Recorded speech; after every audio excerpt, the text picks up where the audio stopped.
തെറ്റിപ്പോയി എന്ന് മനസ്സിലാക്കിയ അത് തിരിച്ചെടുക്കാൻ മടിക്കരുത്. അവിടെ നോക്കിയേ, ആ മുറി തുറന്ന് ആ സാധനങ്ങളെടുത്ത് എറിഞ്ഞു കളയാൻ മടിച്ചില്ല. അങ്ങനെ മടിക്കാത്തത് കൊണ്ടാണ് ഈ പറഞ്ഞ പോലെ അത് തിരിച്ചെടുക്കാൻ കഴിഞ്ഞത്. തിരിച്ചെടുത്തുകൊണ്ട് ആദ്യം ചെയ്ത കാര്യം ഒരു ശുദ്ധികലശം നടത്തിയെന്നുണ്ട്. ഇന്ന് നമ്മുടെ ജീവിതത്തിൽ എവിടെയെല്ലാം നമ്മൾ പിശാചിന് ഇടം കൊടുത്തിട്ടുണ്ടോ അതെല്ലാം നമുക്കൊന്ന് കണ്ടുപിടിക്കാം. നമ്മൾ നേരത്തെ കേട്ട സന്ദേശത്തിൽ പോലും നമ്മുടെ വായു ശ്രദ്ധിക്കാതെ നമ്മളിങ്ങനെ ഉപയോഗിച്ചുകൊണ്ടിരുന്നാൽ അതിലൂടെ എല്ലാം പിശാചിന് നമ്മൾ ഇടം കൊടുത്തുകൊണ്ടിരിക്കുക. നമ്മുടെ ഹൃദയത്തിൽ ഒരാളോട് കോപം വെച്ചുകൊണ്ടിരുന്നാൽ അതിലൂടെ എല്ലാം നമ്മൾ പിശാചിന് ഇടം കൊടുത്തുകൊണ്ടിരിക്കുക. ഒരാൾ ക്ഷമിക്കാൻ കഴിയാതെ വണ്ണം ഞാനിങ്ങനെ ഇരിക്കുകയാണെങ്കിൽ അവിടെ ഞാൻ എന്ത് ചെയ്യണം? അത്രയും ഒരറ ഞാൻ പിശാചിന് കൊടുത്തു കഴിഞ്ഞു അല്ലേ?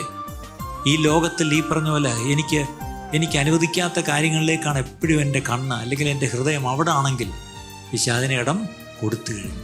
അങ്ങനെ ഇനി നമ്മുടെ